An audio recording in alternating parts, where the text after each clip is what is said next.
On 1st January 2017, Mr. Midha consigned 20 boxes of tea to his agent. তাহলে goods যখন পাঠানো হয় journal entry হয় consignment account debit to goods sent on consignment. তাহলে consignment অ্যাকাউন্টের debit দিকে লিখবে to goods sent on consignment account.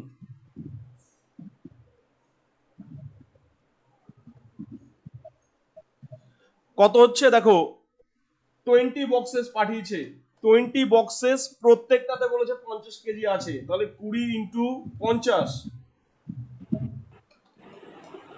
Into এবার দেখো এক এক কেজির দাম বলেছে 40 টাকা, তাহলে 40 গুণ হচ্ছে, তাহলে সমান সমান 40,000।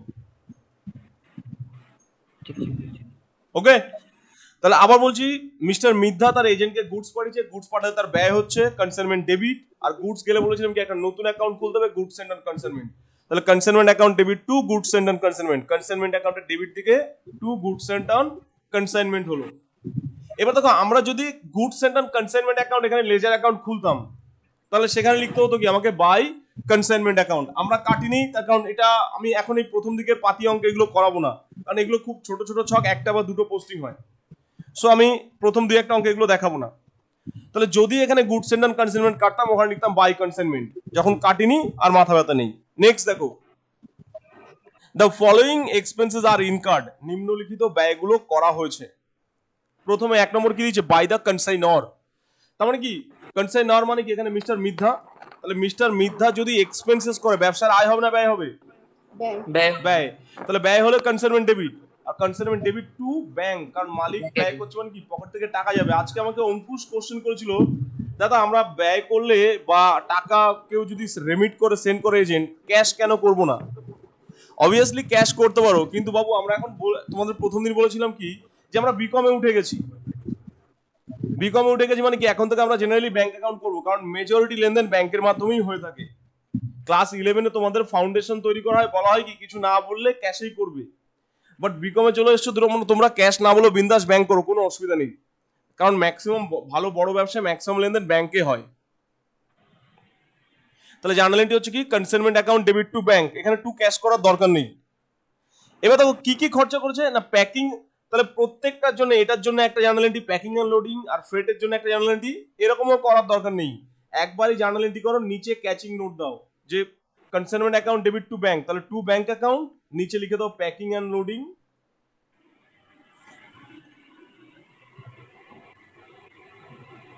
প্যাকিং এন্ড লোডিং কত আছে 250। আচ্ছা freight and insurance,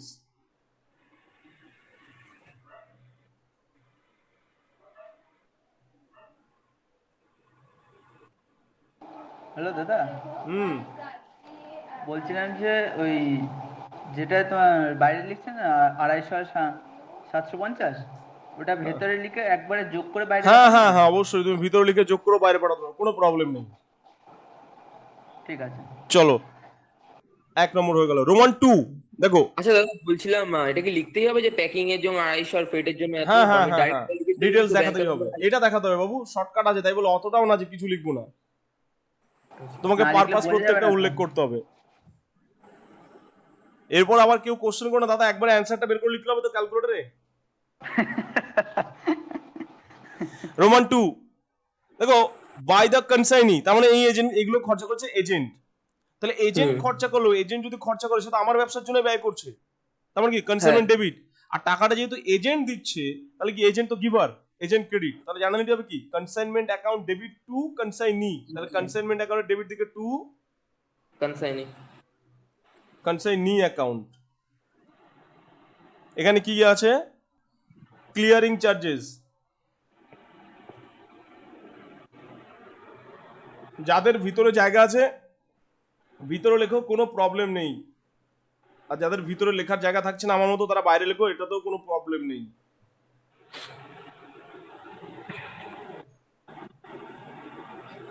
wire housing কি হবে? ওয়্যার হাউসিং গুদাম, গুদাম। ও আচ্ছা। চলো এই পর্যন্ত কোনো অসুবিধা নেই তো কারো?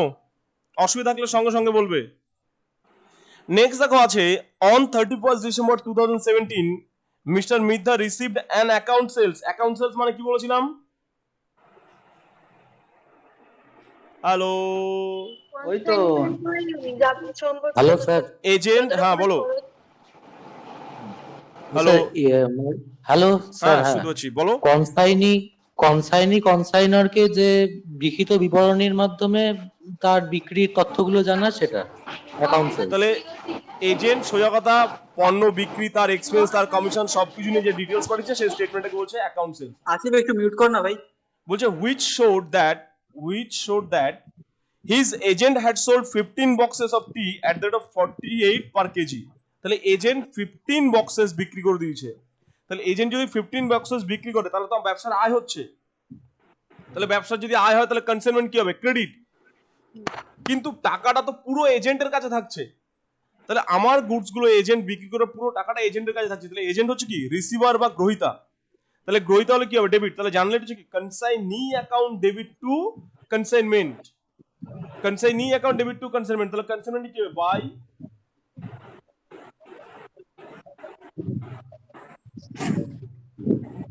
Consignee account. এখানে লিখে দিলাম সেলস। কত বাক্স বিক্রি করেছে? 15 বক্সেস, প্রত্যেকটাতে 50 কেজি থাকে, এক এক কেজি 48 টাকা করে বিক্রি করেছে।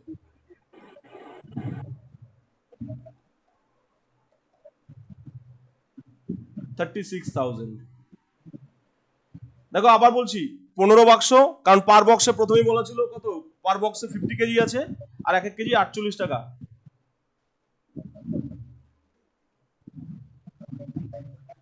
হয়েছে এই পর্যন্ত সবার? হ্যাঁ দা। ওকে, আচ্ছা ধরো একটা জিনিস ভুল হয়ে যাচ্ছে, আমরা যখন জার্নাল এন্ট্রি করছি কনসাইনমেন্ট টু কনসাইনি বা কনসাইনি টু কনসাইনমেন্ট, আমাদের নিজে তো কনসাইনি অ্যাকাউন্ট রয়েছে। হ্যাঁ সেটাই। তাহলে আমি যদি কনসাইনমেন্টে লিখি বাই কনসাইনি, তাহলে আমাকে এখানে নিচে কনসাইনি অ্যাকাউন্টে লিখতে হবে তো টু কনসাইনমেন্ট,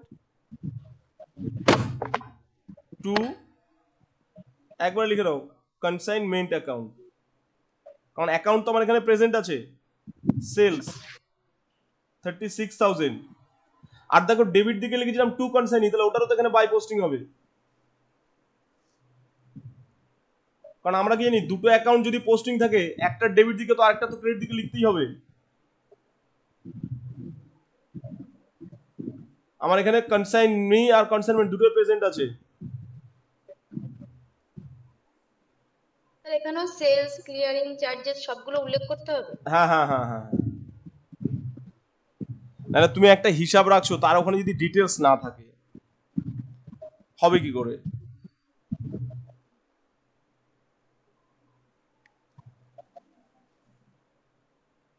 যা ছিল ক্রস পোস্টিং জাস্ট, যেহেতু অ্যাকাউন্ট এখানে প্রেজেন্ট আছে কনসাইনি অ্যাকাউন্ট।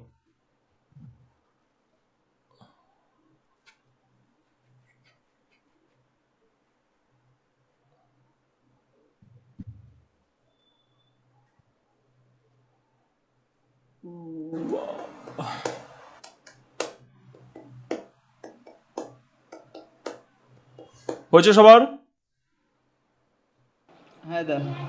ওকে গুড, চলো এবার উপরে আসি আবার। পড়ছি এখানে দেখো, আউট অফ হুইচ পেয়েছো? Out of which sale proceed of one box, sale proceed of one box could not be recovered. বলছে ওর মধ্যে এক বাক্স টাকা আদায় করা যাবে না, due to insolvency of the customer, customer দেউলিয়া হয়ে গেছে। বলছে আউট অফ হুইচ 15 বক্সেস তো বিক্রি করেছে, out of which sale proceed of one box could not be recovered due to the insolvency of the customer. বলছে ওই কাস্টমার দেউলিয়া হয়ে গেছে বলে একটা বাক্স কি করা যাবে না, আদায় করা যাবে না। তাহলে ব্যাড ডেটস হয়েছে, তাই তো? টাকা যদি আদায় না করতে পারে ব্যাড ডেটস। আচ্ছা বলো এখানে ব্যাড ডেটস কার ক্ষতি, মালিকের না এজেন্টের? মালিকের। মালিকের। তার কারণ কি, মালিক যদি ডেল ক্রেডার কমিশন দিত তাহলে মালিককে এটা নিয়ে মাথা ঘামা হতো না, টাকা আদায় করলে কি না করলে পুরো টাকা এজেন্টকে দিতে হবে। কিন্তু এখানে তো ডেল ক্রেডার কমিশন দেয়নি, না। তাহলে ডেল ক্রেডার কমিশন না দিলে ক্ষতি মালিকের। তাহলে মালিকের যদি ক্ষতি হয় তাহলে কি কনসাইনমেন্ট ডেবিট হবে। আর এই টাকাটা তো আমি সেহেতু এজেন্টের কাছ থেকে পেতাম, তাহলে এখন তো পাবো না, কারণ আমার টাকা আমি এজেন্টের কাছে ধরেছিলাম পাবো কত, 15 বাক্সের। আমি অলরেডি ওকে আমি ধরো ডেবিট করে দিয়েছি 15 বাক্স, বাট এক বাক্স যেহেতু ব্যাড ডেটস হয়ে গেছে আমি কি 15 বাক্স টাকা ওর কাছ থেকে পাবো? না। তাহলে কিন্তু ওর ব্যালেন্স তো আমার বাড়ানো আছে, তাহলে ওই ব্যালেন্সটা এখন কমাতে হচ্ছে। তাহলে অ্যাকচুয়ালি কি আমার ক্ষতি হচ্ছে বলে কনসাইনমেন্ট ডেবিট টু কনসাইনি, তাহলে টু কনসাইনি তো অলরেডি লেখা রয়েছে, তোমাকে আর নতুন করে লিখতে হবে না, এখানেই লিখে দাও ব্যাড ডেটস। বোঝা গেল ব্যাপারটা? কিন্তু স্যার এটা আরেকবার বলুন একটু। কথা হচ্ছে আমি তো এজেন্টের কাছে 15 বাক্সের টাকা পাবো বলে লিখে দিয়েছি, 1 বাক্সের টাকা যদি এখন আমার ব্যাড ডেটস হয়ে যায়, সেই টাকাটা আমি কি করে পাবো? আর এই ক্ষতিটা তো আমার, কারণ আমি তো ওকে আদায় করার দায়িত্ব দিইনি, ডেলকেটা কমিশন তো দিইনি। যদি ডেলকেটা কমিশন দিতাম আমার কোনো চাপ ছিল না, ডেলকেটা কমিশন যেহেতু দিইনি, ক্ষতিটা আমার, তাহলে ক্ষতি হচ্ছে বলে কনসাইনমেন্ট ডেবিট। আর এই ক্ষতিটা মানে কি, আমি তো টাকাটা ওর কাছে বলেছিলাম 15 বাক্স পাবো, কিন্তু এখন তো আমি ওর কাছে 14 বাক্স পাবো, কারণ 1 বাক্স যেহেতু চোট হয়েছে। তার মানে কি, ও আমার ডেটর্স ছিল, ডেটর্সটা কমে যাচ্ছে। তাহলে জার্নালিটি হচ্ছে consignment account debit to consignee, তাহলে টু কনসাইনি অলরেডি লেখা রয়েছে, আর লিখতে হবে না, এখানে জাস্ট ব্যাড ডেটস বলে লিখে দাও 1 বাক্সের দাম। তাহলে 1 বাক্স দাম মানে কত, 50 ইন্টু 48। 50 48 কেন, 40 হবে তো। না না, বিক্রয় মূল্য তো, ধ্যাৎ, ক্রয় মূল্য নাকি বিক্রয় মূল্য? না, ব্যাড ডেটস কি ডেটর্সটা করে না, তো ডেটর্স বিক্রয় মূল্যে থাকে না, 40 তো না ক্রয় ব্যাপারটা মূল্য। তো তোমার ইয়ের দাম ছিল 40 টাকাই দিয়ে কত ছিল না 40 টাকা তুমি এখানে যখন কাস্টমারকে দেখিয়েছিলে তখন 40 দেখিয়েছো না, সেই 48 দেখিয়েছো এখানে দেখে। 48। তাহলে সেলসের সময় 48 দেখিয়েছো, তাহলে তোমার 48 টাকায় লস হবে না? তুমি তো অলরেডি সেলস হিসেবে 48 টাকা দেখিয়ে দিয়েছো, তো তোমার তো ওই 48 টাকাই লস হবে। বাট তোমার অ্যাকচুয়ালি তো 40 টাকা লস হয়েছে। অ্যাকচুয়ালি 40 টাকা নিয়ে কথা না, তুমি যে এখানে প্রফিট দেখাচ্ছ 48, এইখানেই বোঝা ভুল। একটাই বাক্স ভাবো, একটা ভাবো 1 কেজি, জাস্ট তুমি দেখালে এখানে 48 টাকা ইনকাম হিসেবে দেখিয়ে দিলে। এখন যদি এই টাকাটা চোট হয়ে যায়, তোমার 40 টাকা তো ক্রয় মূল্য চোট হবে। এখন যদি এখানে 40 টাকা তুমি লেখো, তাহলে এখানে কি 8 টাকা বেশি লেখা থাকবে না ক্রেডিট সাইডে? তো 8 টাকা প্রফিট হিসাবে শো হবে না? ওই 8 টাকা কি তুমি পাবে? না না পুরো 48 টাকা তো পাবে না। তুমি 48 টাকা সেল দেখে এখন যদি লস 40 টাকা দেখাও, তাহলে এদিকে তো 8 টাকা বেশি থাকবে, তো ওই 8 টাকা তো প্রফিট হিসাবে শো হবে, কিন্তু ওটা কি তোমার প্রফিট হয়েছে নাকি? তো চোট হয়েছে। তাহলে যত টাকা আমি ইনকাম দেখেছিলাম 48 টাকা পার কেজি, 48 টাকাটাই আবার ক্ষতি দেখাতে হবে। এবার তো বলছে the unsold goods were held by the agent. Sir বলো। স্যার 48 টাকাটা আরেকবার বলুন, এখানটা নেট আরে প্রবলেম তুমি যে দামে বিক্রি করবে সেই দামেই তো ব্যাড ডেট দেখাবে। তুমি যদি তোমার মাল 200 টাকা দিয়ে কেনো, এক কাস্টমারকে যদি 300 টাকায় বিক্রি করো, তুমি কি বলবো আমার 200 টাকা চোট করেছে? তুমি ওর কাছে পেতে কত? 300। 300। আমরা তো সেলিং প্রাইসেই বলবো, আমি কত দামে কিনেছি সেটা কাস্টমার বা এজেন্টের দিয়ে কি হবে? আমি যে দামে বিক্রি করেছি তো আমার সেটাই লস, মানে আমার কেনা দাম তো গেলই, উল্টে আমার যেটা প্রফিট হতো সেটাও তো লস হয়ে গেল না। হ্যাঁ আচ্ছা এবার দেখো, বলছে the unsold goods were held by the agent, বাকি পণ্য এজেন্ট রেখে দিয়েছে, কিন্তু আগে এজেন্ট বিক্রি করেছে মানে ওকে কমিশন দিয়ে দিই। কমিশন কত ছিল? 5%। তাহলে কমিশন দিলে জার্নালিটি কি ছিল? ব্যবসার ব্যয়। ব্যবসার ব্যয় হলো কি? Consignment debit. তাহলে কনসাইনমেন্ট ডেবিট টু কনসাইনি, কারণ এজেন্ট টাকাটা পাবে, তাহলে টু কনসাইনি যেহেতু লেখা আছে, জাস্ট এখানে লিখে দাও কমিশন। কত হবে? ও বিক্রি করেছিল 36,000 টাকা, 36,000 টাকা ইন্টু 5%। এবার এখানে ভেবো না ওই যে ও যে ব্যাড ডেটস হলো সেই টাকাটা কি হবে, কারণ ব্যাড ডেটস এর জন্য ও রেসপন্সিবল নয়, ও 36,000 টাকার মাল বিক্রি করছে, ওকে তার 5% কমিশন দিতে হবে। এবার দেখো এটার ক্রস পোস্টিং নিচে হবে, এখানে টু কনসাইনির এখানে, তাহলে নিচের অ্যাকাউন্টে এখানে আরো দুটো ঢুকবে, একটা ঢুকবে ব্যাড ডেটস 2400, নিচের অ্যাকাউন্টে ক্রস পোস্টিং আর কমিশন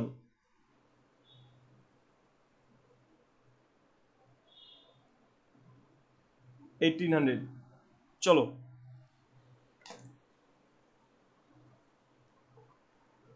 এটা হয়ে গেলে বলবে। অঙ্কের কোনো তাড়াহুড়ো করার দরকার নেই, অঙ্ক না বুঝলে সঙ্গে সঙ্গে বলবে। করেছি। খুবই সহজ অঙ্ক, যদি আমার কাছে সব। বলো। কোনো ব্যাপার নেই তাই না? হ্যালো। স্পেশাল কমিশনের তো কোনো ব্যাপার নেই এখানে আর তো কিছু নেই, কমিশন তো জাস্ট 5% বলেছিল। দেখো সমস্ত কমিশন সব অঙ্কে থাকবে এর কোনো মানে নেই, আমার যা বোঝানোর কাজ আমি বুঝিয়ে দিচ্ছি কমিশন কত রকমের থাকতে পারে, ঠিক আছে? আচ্ছা অঙ্ক ওয়াইজ চেঞ্জ হবে, কোনো অঙ্কে দেখবে ডেল ক্রেডা প্লাস অর্ডিনারি কমিশন রয়েছে, কোনো অঙ্কে নর্মাল কমিশন প্লাস স্পেশাল রয়েছে, কোনো অঙ্কে তিনটেই রয়েছে, ঠিক আছে? যা যা থাকতে পারে আমি বুঝিয়ে দিয়েছি। নেক্সট বলি। হ্যাঁ স্যার। ওকে হ্যাঁ চলো আমাকে আগে একটা গল্প শোনো।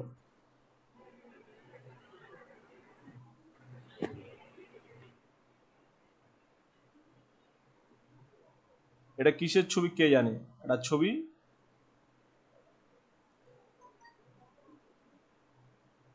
এটা একটা ফ্রিজ, না মনে হলো মেনে নিতে হবে এটা একটা ফ্রিজ। ধরো কলকাতা থেকে আমি কিনেছি, 21,000 পে করেছি এর জন্য, কলকাতা থেকে কিনেছি, ঠিক আছে? এটা কোনো গাড়িতে করে আসছিল, ঠিক আছে? একদম পুরো মাপের গাড়ি, একটাই ফ্রিজ আসবে, দড়ি ফড়ি দিয়ে বাঁধা ছিল। চলো, আমার একটা ফ্রিজ আসছে কলকাতা থেকে, আমি 21,000 টাকা দিয়ে কিনেছি, কিন্তু 21,000 টাকা দিয়ে কেনার পর আমি যদি এখানে আনতে চাই, তাহলে যে ব্যক্তি চালিয়ে আনছে তাকে তো কিছু দিতে হবে। ধরো 1,000 আমি পে করলাম ওকে ক্যারেজ, হ্যাঁ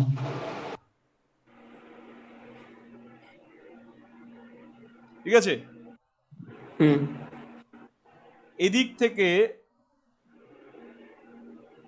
এরকম দেখতে এক বড় একটা গাড়ি এসে বাবুকে একদম পুরো ঠুসে দিয়েছে, দিয়ে একদম কি করব, মানে সামনে থেকে দেয়নি, ড্রাইভারকে বাঁচালাম, সাইড থেকে এসে দিয়েছে, আমি তোমাকে জাস্ট বোঝাচ্ছি। গাড়ি পুরো উল্টে আমার ফ্রিজটা ভেঙে 3-4 টুকরো হয়ে গেছে। কেউ আমাকে বলো আমার কত টাকা লস হয়েছে? 22,000। কত? না 21,000। 22,000। 21,000। আচ্ছা 21,000 আছে, 21,000। আবার কে একটা যেন বললো 22,000। আচ্ছা 21,000-এর দলে কে কে আছে একটু বলো দেখি, নাম বলো। 21,000 আমি। চয়ন, আমি। এই নাম বলো, নাহলে বুঝতে পারো না গলা অনেক সময়। চয়ন, আচ্ছা সুজন, আর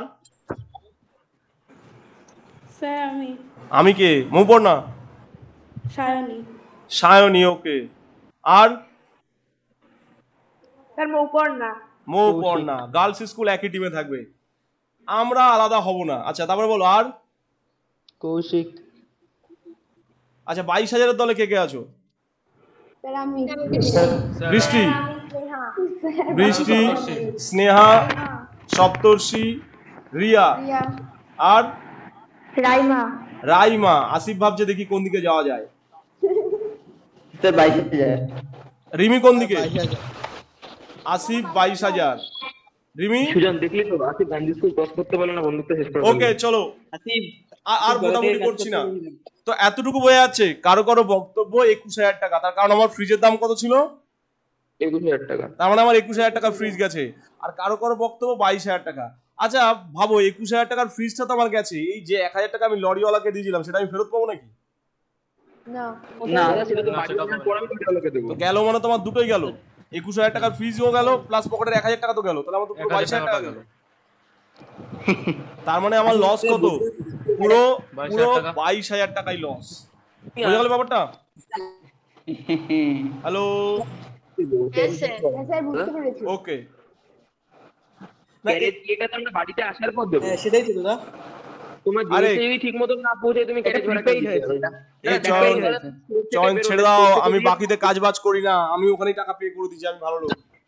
না সেটা না, ধরো তুমি স্টোর থেকে বেরোলে তখন মালটা গাড়িতে উঠলো, দেন ওখানে কিছু একটা সামথিং ড্যামেজের কারণে ফিউজটা নষ্ট হয়ে গেল, জিনিসটা মোড়ের মাথাও ক্রস করতে পারলো না, আমি কেন ক্যারেজ ভাড়া দিতে যাবো?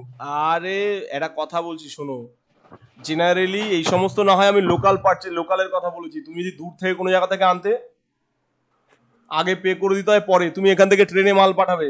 ভাবো তো, বলো তো, ট্রেনের টিকিটকে আগে মাল আমার স্টেশনে পৌঁছাও, তারপর তোমাকে টাকা দেবো, বলো তো। তুমি এখান থেকে প্লেনে পাঠাবে মুম্বাই, বলো তো, আরে দাদা আগে আমার মাল মুম্বাই নামুক তারপরে টাকা দেবো। তোমার বলা উচিত ছিল দাদা, তুমি আচ্ছা আমি বুঝতে পেরেছি, সরি, এটা আমারই ভুল, ঠিক আছে, প্লেন বা ট্রেনই বলা উচিত ছিল। তাহলে ওটা ইন্স্যুরেন্স করে রাখা হয় দাদা, তাই তো? তাহলে আলটিমেট কথা হচ্ছে আমার 22,000 টাকা চুনা গেল। এবার না, দেখো নেক্সট কথা হচ্ছে, ধরো আমি দুটো ফ্রিজ কিনেছিলাম, এটা ছোট সাইজের ফ্রিজ, এটা 15,000 টাকা, এটাও 15,000 টাকা, দুটোর জন্য আমি 2,000 টাকা পে করেছিলাম বাড়িতে আনার জন্য। আমি এখান থেকে এক পিসকে বিক্রি করলাম, 1 পিস সোল্ড করলাম 17,000 টাকায়। আমার বলবে লাভ কত? লাভ না লস? আরেকটা কি বিক্রি করার কোনো ইয়ে আছে, মানে নাকি ওটা রেখেই দেবে? কিনেছি যখন বিক্রি করার জন্য বিক্রি করব, বা যদি রয়েও যায় তাহলে- প্রবলেম কি আছে? যদি রয়েও যায়, লাভ আমার যদি রয়েও যায় তাতেও প্রবলেম কি? স্যার লাভ এখন ব্যাপার হলো স্যার, তুমি লাভ- আরেকটা স্যার, লাভ ফ্রি হয়েছে, হিসেবে স্যার, লাভ বিক্রি করছো। আমি বলেছি আমি একটাই বিক্রি এখনো তো করছি, লাভ হয়নি।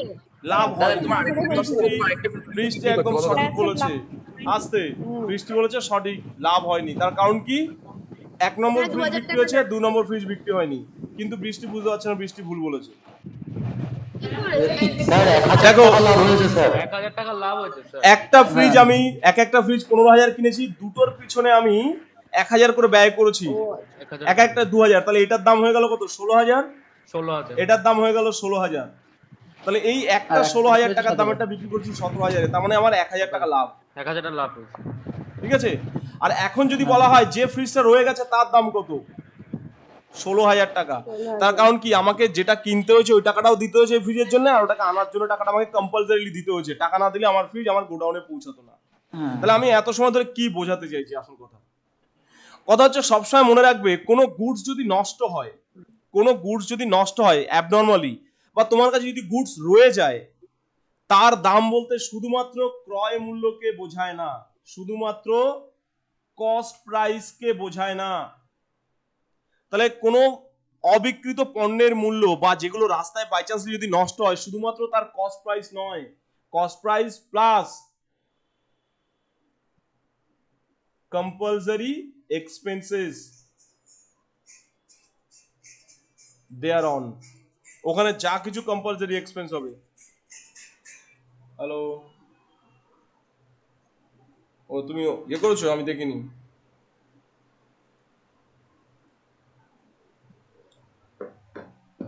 ওই কেউ কিছু রিকোয়েস্ট পাঠায়নি বলে জয়েন করছি না। চলো নেক্সট।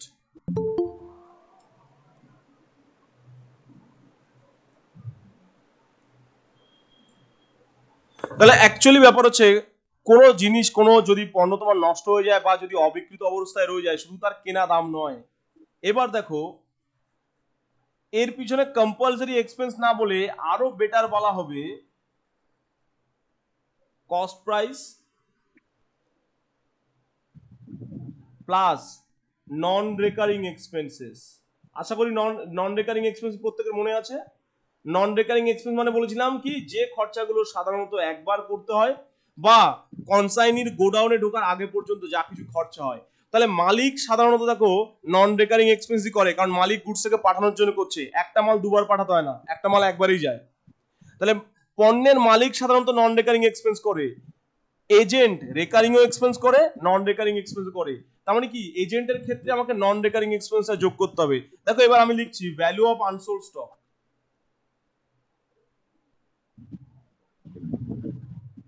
তাহলে কারণ কি, আমি 20 বাক্স পাঠিয়েছিলাম, কিন্তু সেখান থেকে তো 15 বাক্স রয়ে গেছে। একটা জিনিস ভাববে, 1 কেজির দাম ছিল কত? আমার রয়ে গেছে কত? 5 বাক্স, কারণ 15 বাক্সর মধ্যে এটা কেনা দাম 5 × 50 × 40। মোট পাঠিয়েছিলাম প্রথমে বলেছিল কত? 20 বাক্স, সেখান থেকে 15 বাক্স বিক্রি হয়ে গেছে, তাহলে 5 বাক্স রয়ে গেছে।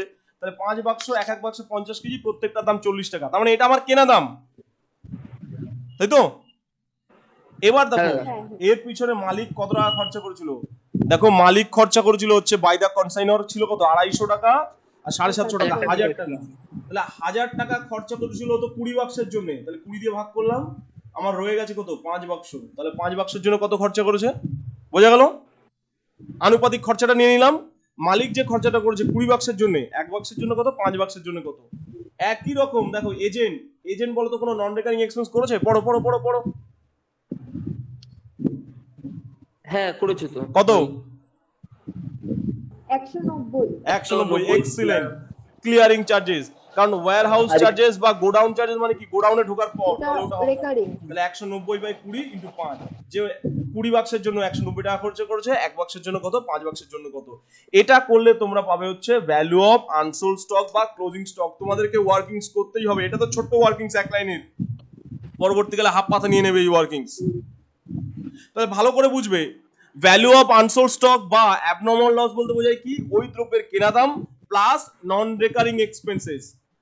মালিক সাধারণত 99% সম্ভাবনা নন রেকারিং এক্সপেন্স করে, কোন টিচার ছ্যাঁচড়ামো করলে সেটা আর কি রেকারিং এক্সপেন্স ঢুকিয়ে দেবে, নাহলে মালিকের 99% সম্ভাবনা কি নন রেকারিং এক্সপেন্স করবে। কিন্তু এজেন্ট রেকারিং এক্সপেন্সও করে, নন রেকারিং এক্সপেন্স করে। যদি এজেন্ট কোনো নন রেকারিং এক্সপেন্স করে থাকে তাহলে তাকেও আনুপাতিক হারে এখানে নিতে হবে।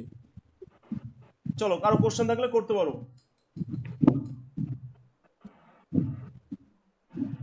কত হচ্ছে দেখো তো।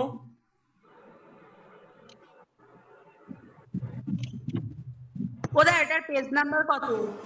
পেজ নাম্বার বলতে পারবো না বাবু, আমি আমার পুরনো বই থেকে দিয়েছি, এটা ঠিক আছে? PDF এ চলছে।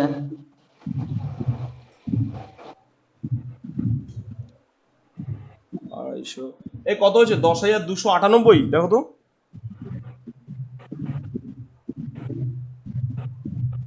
$10,298 একটু খেয়াল করো, তারপর করো। আর একটা হেডফোনে খুব বিচ্ছিরি হ্যাঁ আওয়াজ স্যার, হচ্ছে। ওকে, ওই 97.5 এসছে। আমরা 50 পয়সা ইগনোর করে দিচ্ছি, ও 10 মিনিটের ঝামেলা নেব না।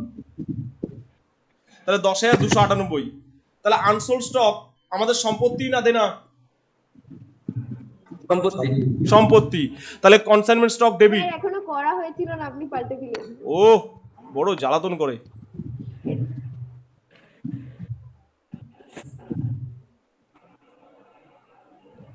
এই অঙ্কটা স্লো করাচ্ছি, পরের অঙ্ক দেখো কতটা দৌড় করাই আমি।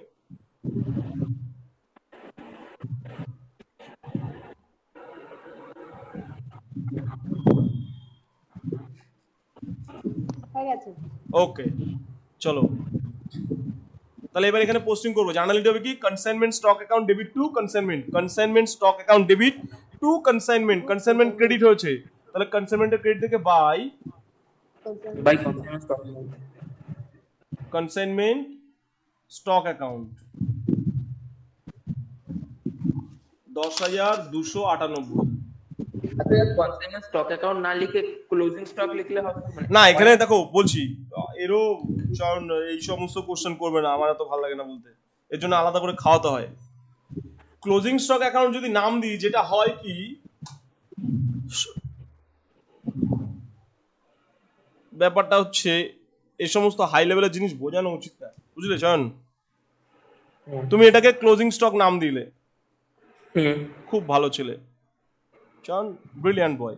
তাহলে এখানে লিখবে কি তুমি টু কনসাইনমেন্ট হ্যাঁ 10,298, তাই তো? এবার দেখো তোমাদের একটা কথা বলেছিলাম না চয়ন, আমাদের তো এক্সিস্টিং অলরেডি একটা বিজনেস রয়েছে, তাই তো? হ্যাঁ আমাদের বাইরে গুডস রয়েছে বলে এজেন্টকে নিয়েছি, তাহলে আমার এক্সিস্টিং বিজনেসের নিচে নিশ্চয়ই কোনো ক্লোজিং স্টক থাকবে। হ্যাঁ তার জন্য আমরা জার্নালিটি করি কি closing stock account debit two trading account, final account করার সময় শিখেছি, মনে করে দেখো।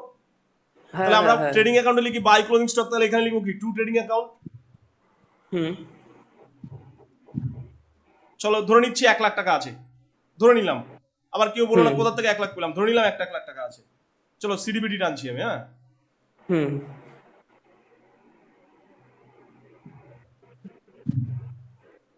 1,10,298। তাহলে এখানে বাই ব্যালেন্স সিডি হবে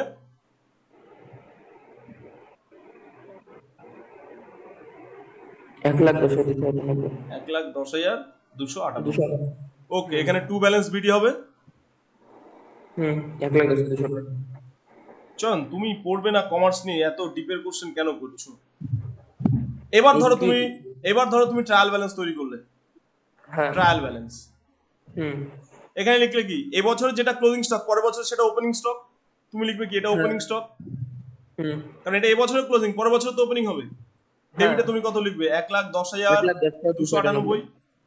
চলো ছেড়ে দাও, এইবার দেখো, এবার মজা। এরকম ধরো করলে তুমি ভাই চাকরি ছেড়ে দিয়েছো বা তাড়িয়ে দিয়েছি তোমাকে, বাজে অ্যাকাউন্টেন্ট।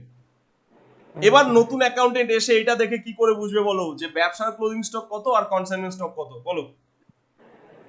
বছরের শেষে তো দুটো সেম হচ্ছে না, কারণ বছরের শেষে দুটো তোমার সেম হচ্ছে না, কারণ আপনাদের দুটো তো closing stock। বছরের শেষে আমি ওটা করেছি, আমি এবার পরের বছর চলে গেলাম, তাহলে আগের বছর যেটা ক্লোজিং ছিল সেটাই তো opening stock.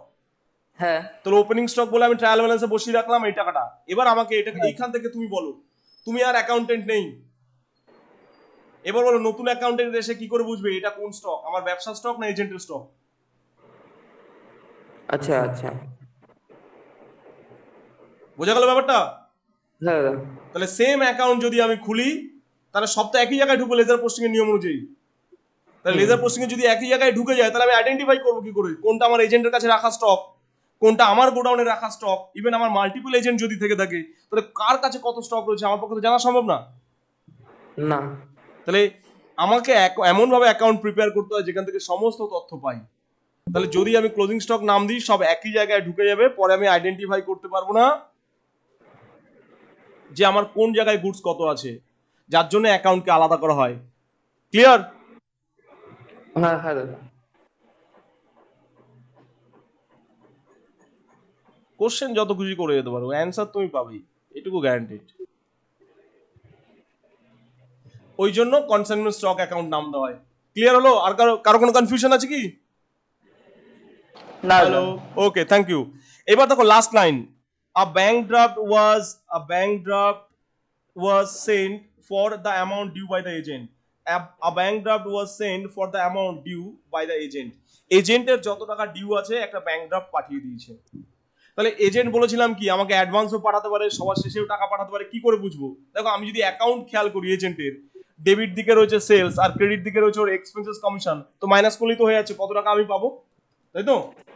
36,000 minus 190 minus 1125 minus 2400 minus 1800, তার মানে কি 30,485 টাকা পাওয়া যাবে এখনো, 30,485।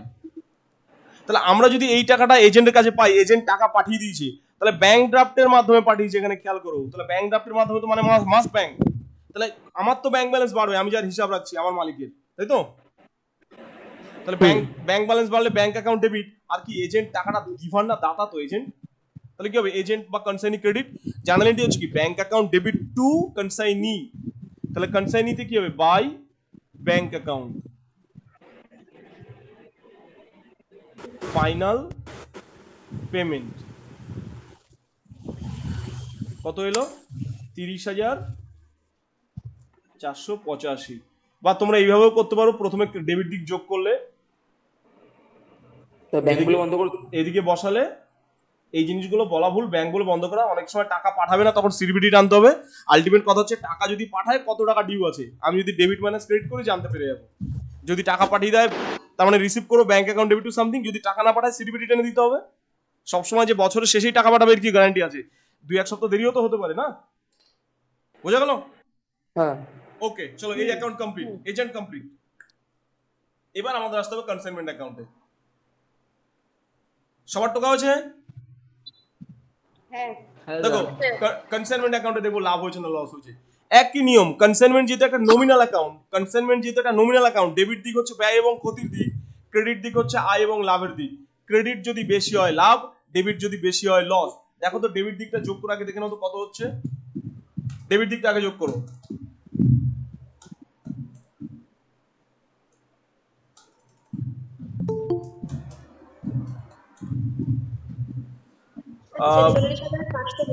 ডেবিট দিক বেশি হচ্ছে তার মানে লস হবে, কারণ আমরা কি জানি ব্যয় বা ক্ষতির দিক ডেবিট দিক বেশি মানে লস।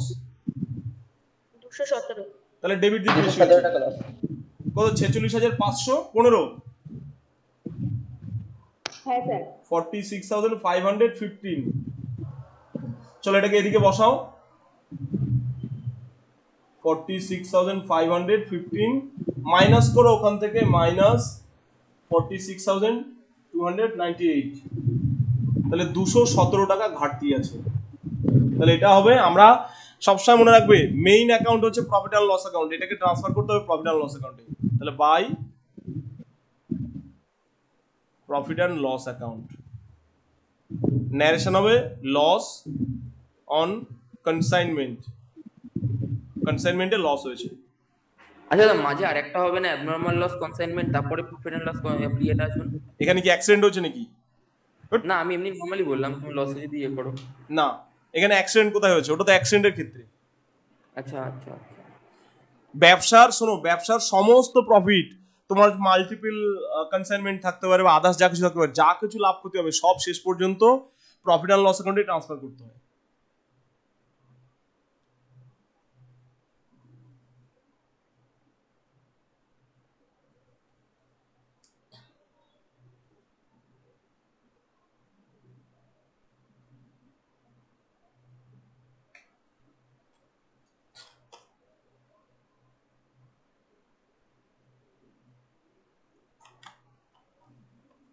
চলো,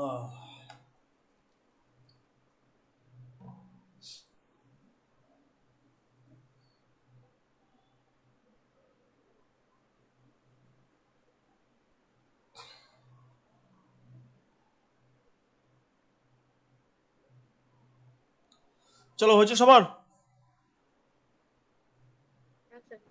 হ্যাঁ দাদা। ওকে, আশা করি আগের দিন যা বোঝানো হয়েছে তার সঙ্গে সবকিছু মিল পেয়েছো এবং বুঝতে পেরেছো। হ্যাঁ স্যার। এবার দেখো, আগের দিন তোমাদের যেটা বোঝানো হয়নি, মানে প্রথম দিন ছিল তো, সবকিছু বোঝানো হয়নি। দেখো, আরেকটা অ্যাকাউন্ট হয়, তোমরা যেমন অনেক জায়গায় অনেক নতুন নতুন জার্নালিটি দেখবে, ভয় পাওয়ার কিছু নেই। তার কারণ দেখো, একদিনে সমস্ত কিছু দেওয়া যায় না একটা চ্যাপ্টারের। তো বিভিন্ন জায়গায় আরো নতুন নতুন জার্নালিটি দেখবে, টেনশন নেওয়ার কিছু নেই, সবকিছু 2-1 দিনের মধ্যে আপডেট হয়ে যাবে। ধরো ক্রেডিট সেলস। আচ্ছা, জার্নালিটি কি ছিল একটু বলবে? Hello, sir debtors account debit to sales. না না, আমি কনসাইনমেন্টের রেসপেক্টে বলছি। Consignment account debit to debtor to consignment তাহলে cash account, cash receive from debtors. দেখো, আমি কনসাইনমেন্টের রেসপেক্টে বলছি। তাহলে এখানে দুটো কেস আছে। when del creditor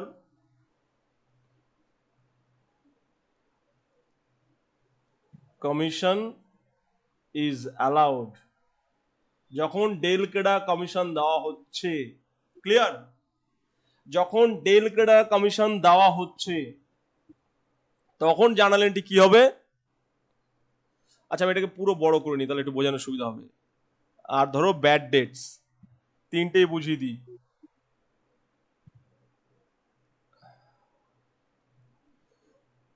তাহলে যখন when del credere commission is allowed, যখন ডেল ক্রেডার কমিশন দিচ্ছে তখন আমি কি দায়িত্ব তো এজেন্টের উপর দিয়ে দিচ্ছি, ভাই এক্সট্রা কমিশন নাও, যা কিছু হবে সব তোমার দায়িত্ব। তাহলে যখন সেল করব তখন কি আমি ডেবিট করব consignee account debit to consignment, ব্যবসার আয় হচ্ছে। আচ্ছা, যদি ডেল ক্রেডার কমিশন দিই, টাকা কালেকশনের দায়িত্ব কার? এজেন্টের। তাহলে ধরো এবার ক্যাশ রিসিভ ফ্রম ডেটরস, তাহলে টাকাটা কে কালেকশন করছে? এজেন্ট কালেকশন করছে। তাহলে আমার টাকা এজেন্টের কাছে থাকছে। তার মানে কি জার্নাল এন্ট্রি হচ্ছে cash account debit to consign. কি হবে? Cash account debit to consign. Excellent, nothing. Consignee account debit to আরে আমার মাথা ব্যথা কি? আমি ভাই, তুমি মাল বিক্রি করছো, টাকা কালেকশন করার দায়িত্ব তোমার, তুমি টাকা কালেক্ট করলে বা না করলে আমার কি মাথা ব্যথা? ব্যাপারটা বোঝাতে পারলাম? যদি টাকা চোট হয় তাও নাথিং, আমার মাথা ব্যথার কিছু না। ও আচ্ছা আচ্ছা, হিসাব তো আমি কনসাইনমেন্টে ক্লিয়ার করতে পেরেছি ব্যাপারটা? হ্যাঁ স্যার। তুমি যখনই মাল বিক্রি করেছো আমি তোমাকে পুরো ডিউ করেছি, এই যে consignee account debit to consignment, আমি পুরো টাকাটা কনসাইনিকে ডিউ করে দিয়েছি যে ভাই টাকা আমি তোমার থেকে নেব। তুমি ক্যাশ রিসিভ করলে আমার মাথা ব্যথা নেই, না করলেও আমার মাথা ব্যথা নেই। তোমার টাকা যদি ওখানে যদি চোটও হয় আমার মাথা ব্যথা নেই, কারণ কি এই টাকা কালেকশনের দায়িত্ব পুরোপুরি তোমার, এর জন্য আমি তোমাকে এক্সট্রা টাকা দিয়েছি। যে টাকা চোট হলো সেটা তোমার। কনসেপ্ট ক্লিয়ার করতে পারলাম? Hello. Okay, thank you. when del creditor commission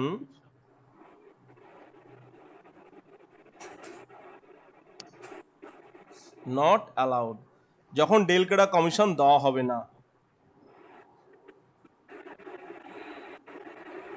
তাহলে প্রথম কথা, যখন আমি মাল বিক্রি করব না ধারে ক্রেডিট সেলসের জন্য, জার্নাল এন্ট্রিতে কখনোই কনসাইনিকে ডেবিট করা যাবে না, তখন করতে হবে কনসাইনমেন্ট ডেটরস অ্যাকাউন্ট ডেবিট। আমি দাবি করতে পারি না, কনসাইনিকে বলতে পারি না তুমি টাকা দাও, টু কনসাইনমেন্ট। টাকাটা আমি ডেটরস এর কাছে পাবো। বোঝা গেল? এন্ট্রিটা ভালোভাবে বুঝতে পারলাম না। জার্নাল এন্ট্রিটা হয়ে যাবে তখন আমি এজেন্টকে দায়ী করতে পারবো না, কারণ আমি তো ডেল ক্রেডার কমিশন দিচ্ছি না। তাহলে আমি টাকা পাবো অন্য লোকের কাছে, যাদের কাছে টাকা পাবো mister X, mister Y, mister Z, that's mean consignment debtors. Consignment যখন আমি ধারে বিক্রি করছি consignment debtors account debit to consignment, মানে কনসাইনমেন্ট ক্রেডিট হবে শিওর, কারণ ব্যবসার আয় হচ্ছে, ও ঠিক আছে? ব্যবসার আয় হচ্ছে, কনসাইনমেন্ট ক্রেডিট হবে শিওর। এবার টাকাটা তখন আমি এজেন্টকে লায়াবল করবো না, তখন কনসাইনমেন্ট ডেটরস এর কাছে পাবো। এবার দেখো যখন ডেটরস টাকা দেবে, ক্যাশ রিসিভ ফ্রম ডেটরস, তাহলে অবভিয়াসলি Nothing. দেখো যখন ডেটরস টাকা দেবে, ডেটরস জেনারেলি আমাকে ডিরেক্টলি দেবে না, ডেটরস সেই এজেন্টকেই দেবে, কারণ আমার এজেন্ট তো অনেক দূরে রয়েছে না। হ্যাঁ একটাতে ফোর্সফুলি দায়িত্ব দেওয়া, ডেলকেটা কমিশন দেওয়া মানে কি তোমাকেই মাথা ঘামাতে হবে, আর একটা হচ্ছে কি টাকা কালেক্ট তুমিই করবে, বাট যদি না করতে পারো সেটা তার জন্য তুমি দায়ী নয়। তাহলে টাকা যখন কালেক্ট করবে তখন জানলে কি হবে, কনসাইনি আমার টাকা রিসিভ করছে, তার মানে ও receiver debit, consignee account debit, আর কনসাইনমেন্ট ডেটরস ক্রেডিট,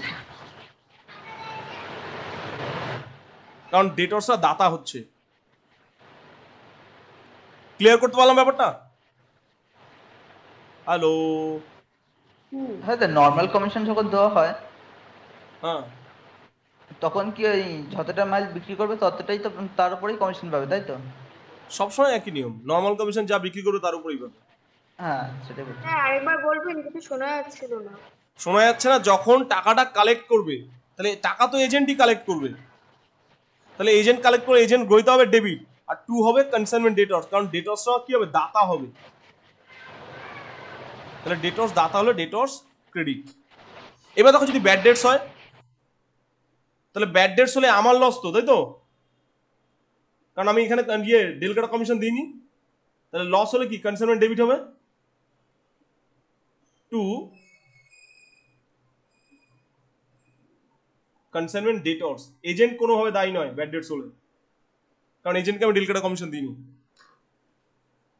ক্লিয়ার করতে পেরেছি ব্যাপারটা? হ্যাঁ স্যার। হ্যাঁ স্যার। তাহলে দেখো, তাহলে তো আমি একটু আগে অঙ্ক ভুল করিয়েছি, খেয়াল করো। তোমরা একটু আগে যে অঙ্কটা করলে, এখানে ডেলকেটা কমিশন দিয়েছিল না। না। কিন্তু ব্যাড ডেটস এর এন্ট্রি তো আমি করে দিয়েছি কি, consignee account debit two, sorry consignment account debit to consignee করেছি, দেখো টু কনসাইনি আন্ডারে ব্যাড ডেটস লেখা আছে, তাই তো? হ্যাঁ। অ্যাকচুয়ালি যখন তোমাদের কাছে ক্রেডিট সেলস এর আলাদা করে ইনফরমেশন দেবে না, হ্যালো শুনছো? হ্যাঁ হ্যাঁ স্যার। হ্যাঁ ক্রেডিট সেলস এর আলাদা করে কোনো ইনফরমেশন দেওয়া থাকছে না, সেই ক্ষেত্রে আমরা জার্নাল এন্ট্রি করি কি, কনসাইনি অ্যাকাউন্ট ডেবিট টু কনসাইনমেন্টই করি, যে ক্ষেত্রে আলাদা করে ক্রেডিট সেলস এর ইনফরমেশন নেই। দেখো সেলস এর জন্য আমি জার্নাল এন্ট্রি করেছি কি, consignee to consignment, by consignee লিখেছিলাম না, পুরো সেলস 48,000 টাকা, কারণ আমার কাছে তো ইনফরমেশন নেই কতটা ক্রেডিট হয়েছে কতটা ক্যাশে হয়েছে। ক্লিয়ার? তাহলে যদি তোমার কাছে আলাদা করে ইনফরমেশন না থাকে কতটা ক্রেডিটে বিক্রি হয়েছে কতটা ক্যাশে বিক্রি হয়েছে, তাহলে এই ক্ষেত্রে সেই কনসাইনিকেই আমরা লায়েবল ধরবো, যেহেতু ইনফরমেশন নেই। কারণ কনসাইনি তো আমার কাছে, কনসাইনির কাছ থেকে আমরা যেহেতু প্রপার ইনফরমেশন পাইনি যে কত টাকা ধারে নগদে, ওই জন্য আলাদা করে আমরা ডেটরস অ্যাকাউন্ট খুলতে পারিনি, ওই জন্য সবকিছু থেকে কনসাইনির অ্যাকাউন্ট দিয়েই অ্যাডজাস্ট করা হবে। ক্লিয়ার? সেক্ষেত্রে এই এন্ট্রিটাও থাকবে না, যেহেতু ক্রেডিট সেলস এর ইনফরমেশন নেই।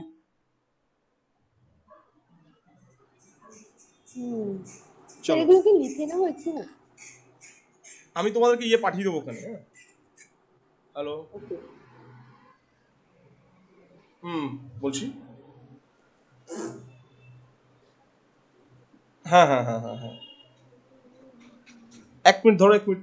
এই তোমরা এটা একটু লিখতে দাও, আমি একটা ফোন এসে। হ্যালো? হ্যাঁ হ্যাঁ, আচ্ছা আচ্ছা আচ্ছা। হ্যাঁ, দাদা এর সঙ্গে বোধহয় রিপু আসছে আর অভয় আসছে। আচ্ছা আচ্ছা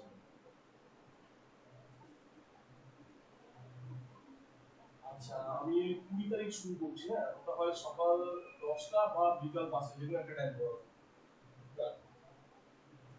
তোমার বাড়ি কোথায় বলো, বলছি। ও তাহলে তো কোনো চাপ নেই, অবৈধ বাড়ি থেকে মানে হচ্ছে ওই লিচু তলা, ওই পুকুর আছে না, লেন লাইন ঢুকে ওই তো নিয়ে খা। ওই পুকুরে।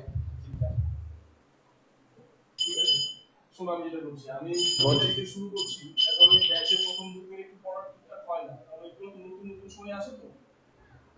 আমি তোমাদের কাউন্সিলে খুলে একটা, আর আমি সবসময় শেষে শুরু করি, ডেটগুলো ঠিকঠাক ভাবে মানে স্টুডেন্টদেরকে একটু আগে পরে একটা হয়ে যায় পুরো করার না থাকবে সেটা, ঠিক আছে? তো আমি 20 তারিখে শুরু করছি, ওই আইদার 20 তারিখ সকাল 10টায় পড়াবো আর বিকাল 5টায়। অ্যাকচুয়ালি অনেক সময় নেটের প্রবলেম হয়ে যায়, বৃষ্টি আসলে কারেন্ট থাকে না। তো এই মাসটা অনলাইনই পড়াবো, আর পরের মাস থেকে হচ্ছে অফলাইন পড়াবো, ঠিক আছে? তোমার নাম কি আছে? আচ্ছা, এটা তোমার হোয়াটসঅ্যাপ আছে তো? আচ্ছা, আমি তোমাকে জানিয়ে দেবো, ঠিক আছে? ওকে ওকে ওকে, ঠিক আছে, আমি এই নাম্বারে তোমাকে সব জানিয়ে দেবো, ঠিক আছে? আচ্ছা, 600 টাকা, ঠিক আছে? আর সাবজেক্ট কি কি নিচ্ছ? সাবজেক্ট কি কি নিচ্ছ? হুম, বিও না, বি না না, ওটা দিও না, কমার্শিয়াল নয়, বেটার, নাম্বার বেশি ল, হ্যাঁ, অ্যাকাউন্টেন্সি, কস্টিং ট্যাক্স, কমার্শিয়াল, এটাতে নাম্বার বেশি উঠবে।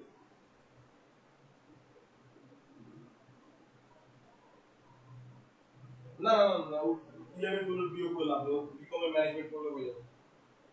এইটা ভুল ধারণা। এখন তোমাকে এইচএসে ফোকাস করতে হবে নাম্বার নিয়ে, ঠিক আছে? তোমার বিকমে উঠলে ওগুলো সব থাকবে, ঠিক আছে? আমি জানিয়ে দেবো ওখানে তোমাকে সব কিছু, ঠিক আছে? ওকে ওকে, ঠিক আছে ঠিক আছে। না, তার আগে তো অনলাইন শুরু করে দিচ্ছি, ঠিক আছে? ওকে, হ্যাঁ, চলো, তোমাদের সব টাকা হয়েছে। তাহলে দেখো, ইনফরমেশনের অভাব থাকলে আমাদের কাছে যদি ইনফরমেশনের অভাব থাকে, বিভিন্ন রকম ভাবে অঙ্ক চেঞ্জ করলেও করতে হতে পারে। তো একটা জিনিস সবসময় মনে রাখবে, তোমরা এখন পড়ছো b.com, ঠিক আছে? কখনো নিজেদেরকে কম ভাববে না। যদি আমরা ঠিকঠাক ভাবে পড়াশোনা করি, ঠিক আছে, যথেষ্ট ট্যালেন্টেড হই, এবং আমরা বলতে পারি, খুব জোর গলায় বলতে পারি, আমরাই একমাত্র স্ট্রিম যারা গ্র্যাজুয়েশনের পরে চাকরি পাওয়ার জন্য এলিজিবল হয়ে যায়, যদি জাস্ট বিকমটাকে ঠিকঠাক ভাবে পড়ি, সিলেবাসে যা কিছু আছে। খুব ঘ্যামের সাথে বলতে পারি, আমরাই একমাত্র স্ট্রিম বিন্দাস চাকরি পাওয়ার ক্ষমতা রাখি যদি আমরা ঠিকঠাক ভাবে পড়াশোনা করি। তার কারণ এখানে আমাদের বিকমে আছে কি, যাবতীয় অ্যাকাউন্টিং সবকিছু প্রসিডিওর, যাবতীয় অ্যাকাউন্টিং প্রসিডিওর যা কিছু আছে, প্লাস ট্যাক্সেশন ওয়ার্ক যা কিছু আছে, প্লাস ট্যালি, সবকিছুই সিলেবাসে আছে। কথা হচ্ছে তুমি পড়াশোনা করছো কি করছো না। যদি তুমি ভালোভাবে পড়াশোনা করো, তুমি বিকমের পরেই জব পাওয়ার জন্য এলিজিবল। একটা শর্ত থাকছে, যদি ভালোভাবে পড়াশোনা করো। এরকম আবার রটিয়ে দিও না, দাদা বলেছে বিকম পাস করলে জবের জন্য এলিজিবল। একটা শর্ত এখানে থাকছে, যদি ভালোভাবে পড়াশোনা করো, বিকম পাস করার পরেই তুমি জব পাওয়ার জন্য এলিজিবল। মেবি জবটা হয়তো খুব হাইলি র্যাঙ্ক বা হাইলি মানে ডেভেলপড হবে না, বাট জব একটা হবে শিওর। ক্লিয়ার করতে পারলাম সবার কাছে? হ্যাঁ দাদা। ওকে, চলো, অঙ্ক এটা হয়ে গেছে, তাহলে আবার ছক কাটো দুটো।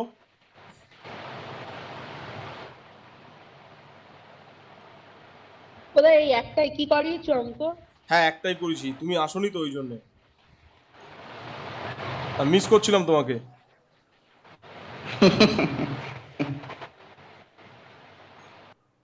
ম্যানেজারকে তো মেরে ফেলবো। কেন? আরে হোয়াটসঅ্যাপে আমাকে জ্বালিয়ে খেয়ে ফেলে কোশ্চেন করে করে, এখন বাবুর খবর নেই।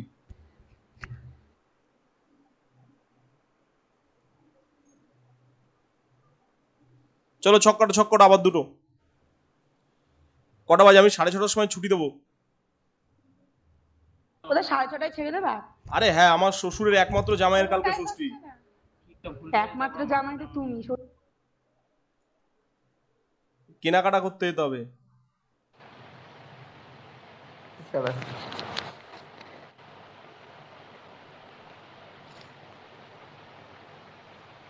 হ্যাঁ তো হয়ে গেছে। এ চয়ন, চয়ন, আচ্ছা রিয়াকে জিজ্ঞাসা করি, চয়ন ডাক শুনছে না, বুঝতে পেরেছে। এ রিয়া, তোমাদের বাড়িতে কাঁঠাল গাছটা আছে? না স্যার। কেন স্যার? না না, ভাবছি তাহলে এদিক ওদিক দিয়ে কাঁঠালগুলো ম্যানেজ করে নিয়ে চলে যাবো, ঠিক আছে? আমাদের আজকে বাড়িতে আছে, তা নিয়ে যেও। ঠিক আছে, ও তাহলে পুষ্কর আসছি আমি। জোগাড় হয়ে গেছে। ওখানে গিয়ে বলে দেবো একটু শক্ত দেখে এনেছি। আমও আছে, আমও কিনতে হবে না। গুড। এদিক ওদিক থেকে ম্যানেজ করে নিয়ে যেতে হবে, দাম আজকে ডবল ট্রিপল হয়ে গেছে। নেহাত কামরাঙা নিয়ে যাওয়া যায় না, নাহলে তো আমি আসিফদের বাড়িতে এখনই গিয়ে উপস্থিত হতাম। স্যার স্যার হ্যাঁ, আমাদের বাড়ি আম গাছ আছে কিন্তু আম নেই। খুব বাজে করলে এটা। তাহলে এটা কি জানা যায়? আমাদের বাড়িতেও তাই, আম গাছ আছে, আম নেই। কত নম্বর অঙ্ক বলে দাদা? দাঁড়াও দেখছি। হ্যাঁ, বিশাল দেখো না, শয়তান। উপরে কি কত নম্বর অঙ্ক আছে দেখো না।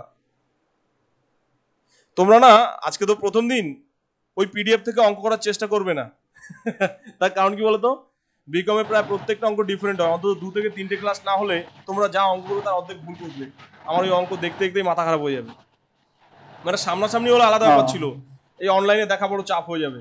ওই জন্য প্রথম 2-3 দিন আমি হোমওয়ার্ক দেবো না, যে অঙ্কগুলো করেছি ওইগুলোই থাকবে, মানে ওইগুলো এমনি বাড়িতে দেখবো? ওগুলোই প্র্যাকটিস করবে বা দেখবে। হ্যাঁ। প্রত্যেক একটা অঙ্ক আরেকটা অঙ্কের সঙ্গে ডিফারেন্ট, বুঝতে পারবে। ও, ঠিক আছে। চলো 15 পড়ো, 15 উপরেই আছে দেখো।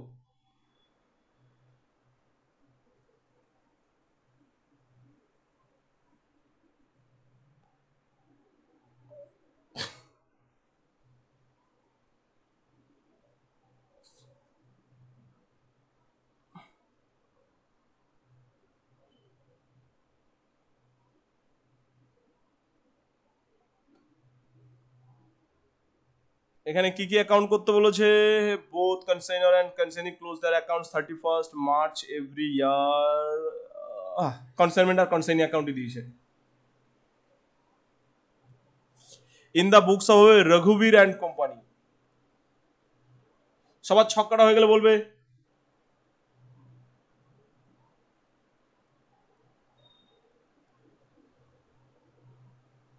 আচ্ছা,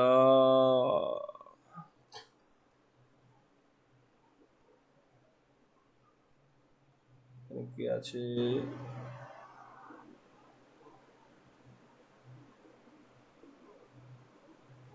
আচ্ছা অনুভব, বুঝতে পারছো সবকিছু? হ্যাঁ স্যার, ওকে, পাচ্ছি স্যার।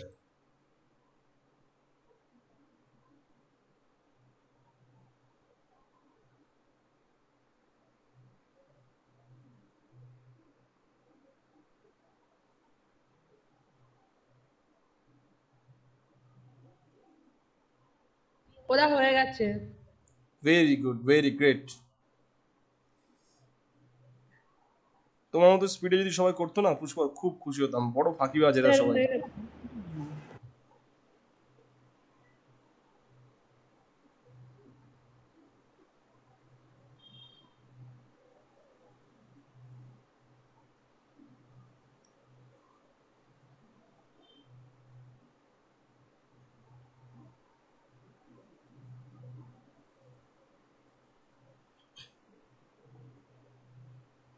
চলো নেক্সট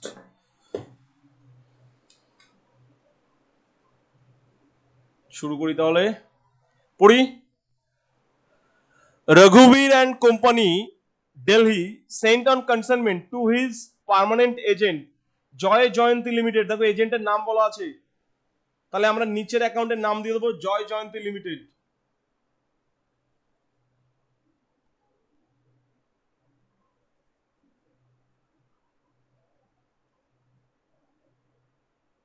জয় জয়ন্তী লিমিটেড।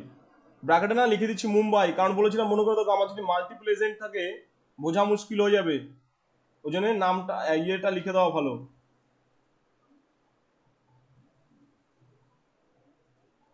নিচেরটা জয় জয়ন্তী লিমিটেড অ্যাকাউন্ট, ব্র্যাকেটে মুম্বাই, মানে ও মুম্বাইতে থাকে।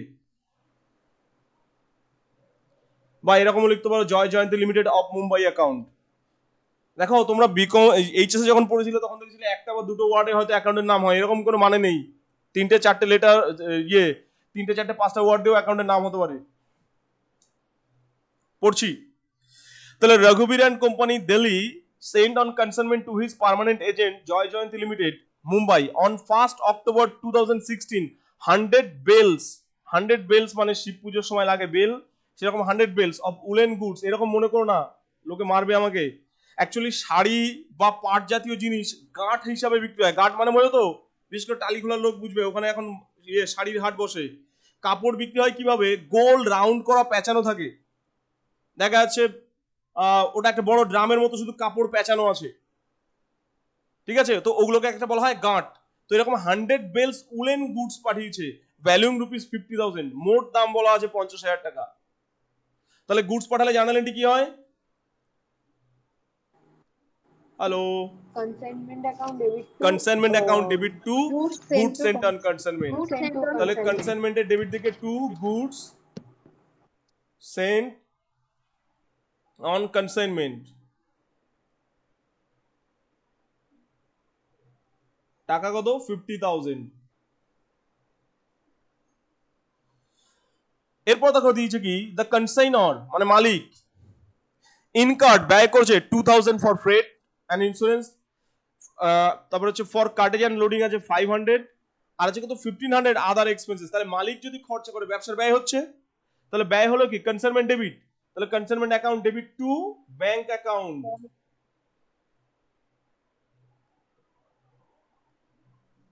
তাহলে টু ব্যাংক অ্যাকাউন্ট, প্রথম হচ্ছে ফ্রেট অ্যান্ড ইন্স্যুরেন্স,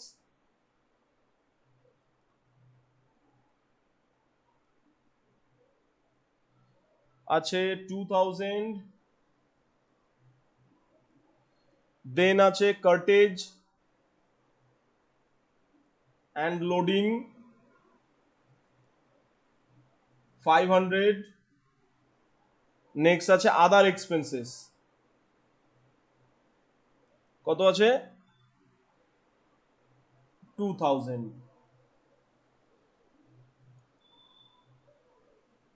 তো 1,500 না? ও 1,500, সরি 1,500, আমি উপরে 2,000 কে আবার নিয়ে নিয়েছিলাম। মা, উফ।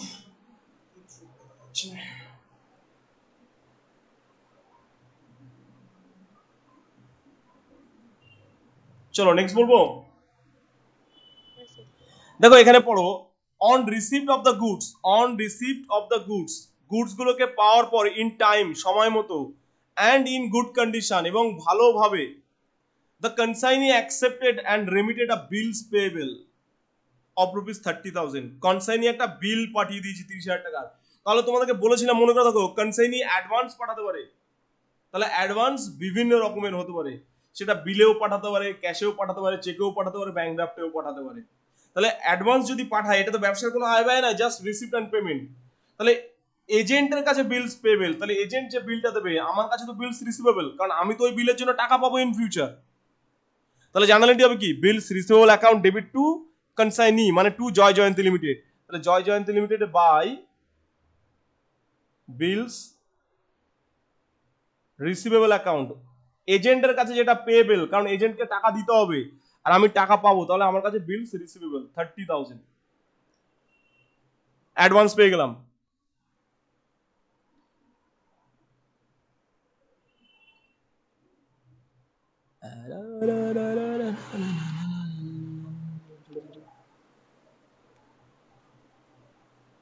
বলি নেক্সট, চলো এবার দেখো বলেছে, both consignor and consignee close their accounts on 31st March every year। বলছে প্রতি বছর 31st মার্চে ব্যবসা ক্লোজ করে, মানে হিসাবপত্র। সো জয় Jayanti limited send account sales, জয় জয়ন্তী লিমিটেড অ্যাকাউন্ট সেলস পাঠিয়েছে অন 31st March 2017, শোয়িং কি দেখিয়েছে? ক্যাশ সেলস আছে, ক্রেডিট সেলস আছে। তাহলে এখানে কি ডেলকেটা কমিশন দিচ্ছে? দেখো তো কমিশন কোথায় আছে, রোমান 6। টোটাল সেলস না দাদা দিচ্ছে না, ডেলকেটা কমিশন দিচ্ছে না। তাহলে যদি ধারে বিক্রি হয়, তাহলে তো আমি কনসাইনমেন্ট ডেটর্সকে ডেবিট করব। তাহলে যেটা ক্যাশ সেলস হয়েছে, ক্যাশ সেলস হয়েছে মানে কি? ব্যবসার আয় হয়েছে। তাহলে ব্যবসার আয় হলে ডেফিনেটলি কনসাইনমেন্ট ক্রেডিট, টাকাটা তো এজেন্টের কাছে থাকবে ক্যাশে বিক্রি হলে, তাই তো?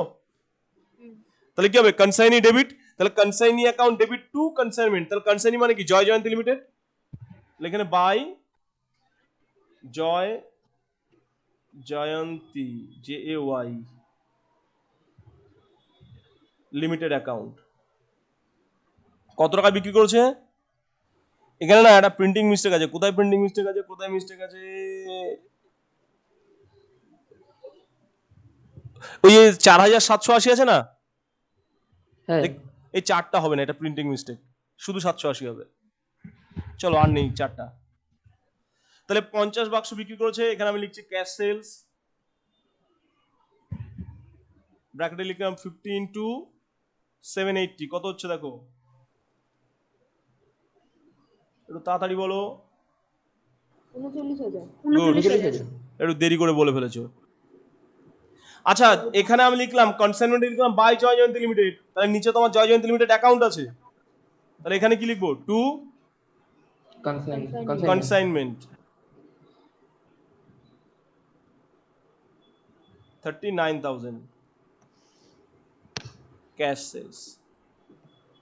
চলো নেক্সট।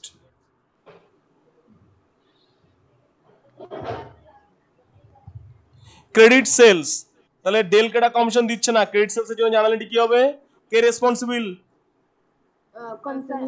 না কনসাইনি না, ডেল মালিক কেন হবে, ডেটর্স, ডেটর্স রেসপন্সিবল, ডেটর্স দায়িত্ব কনসাইনির কাছে থাকবে। তাহলে এখানে আমার জার্নালিটি করতে হবে কি, ক্রেডিটও দেয়নি, তাহলে ডেটর্স কেন? আরে আমি দিইনি বলেই তো আমি ফোর্সফুলি ওর কাছে চাইবো না, ওই জন্য তো ডেটর্স অ্যাকাউন্ট খুলবো। ও হ্যাঁ হ্যাঁ হ্যাঁ হ্যাঁ। তাহলে consignment debtors account debit to consignment, তাহলে এখানে কি হবে, বাই কনসাইনির জায়গায় হবে বাই কনসাইনমেন্ট ডেটর্স অ্যাকাউন্ট।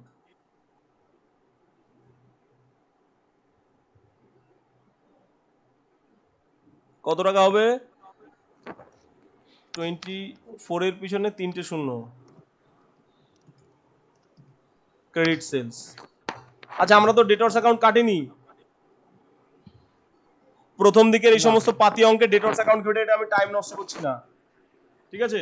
তাহলে যদি আমি যদি কনসাইনমেন্ট ডেটর্স কাটতাম, ওখানে লিখতাম কি, টু কনসাইনমেন্ট, ঠিক আছে, যে অ্যাকাউন্ট কাটেনি সেটা মাথা ঘামাতে হবে না সেটা নিয়ে।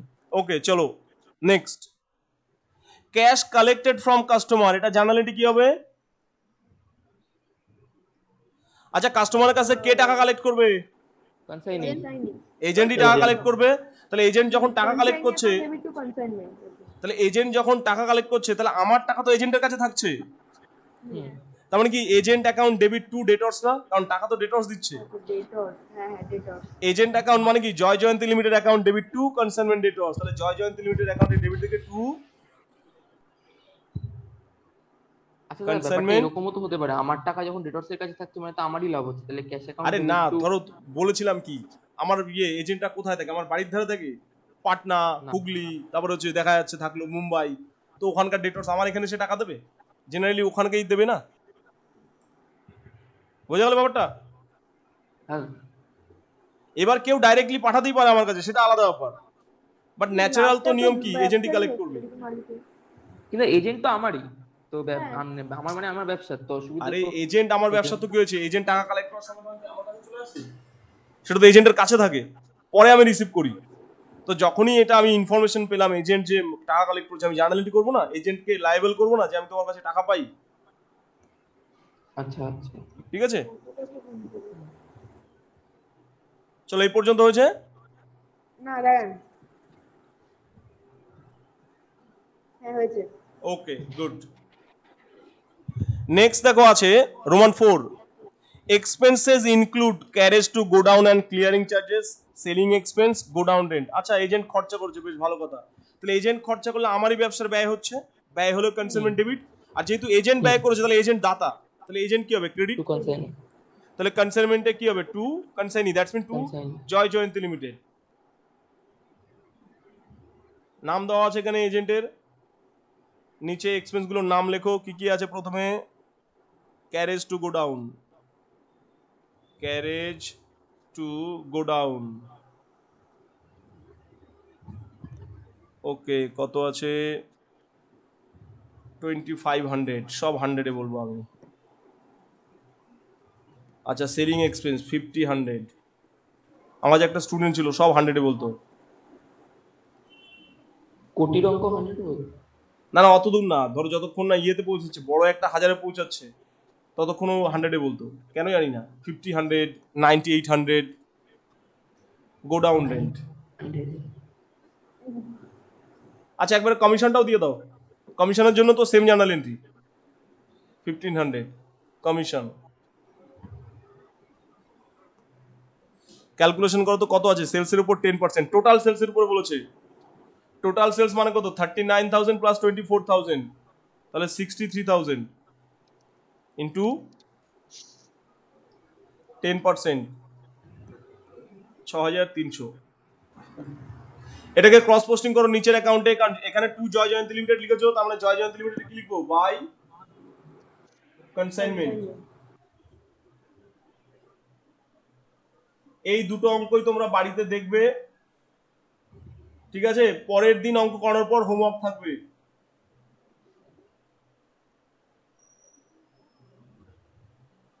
কারণ আমাকে যেতেই হবে বাজারে, বাজার না হলে আমার একমাত্র শ্বশুরের একমাত্র মেয়ে আমাকে ছাড়বে না। এখন তো সবই বন্ধ, তুমি কোথায় যাও? না না, খোলা আছে, কি বলছো, ফলের দোকান সব খোলা। আরে সকালে গেছিলাম, পুলিশে দাঁড় করি সব বন্ধ করছে, কি অবস্থা, কিনতেই দিল না, উল্টে লোকগুলোকে চমকাচ্ছে আপনারা বেরিয়েছেন কেন। তারপর দেখলাম লোকের বকা খাওয়ার থেকে চুপচাপ বাড়ি চলে আসি। দুবার কাছের মধ্যে পাক করলাম, ভাবলাম পুলিশগুলো চলে যাবে, যাচ্ছে না।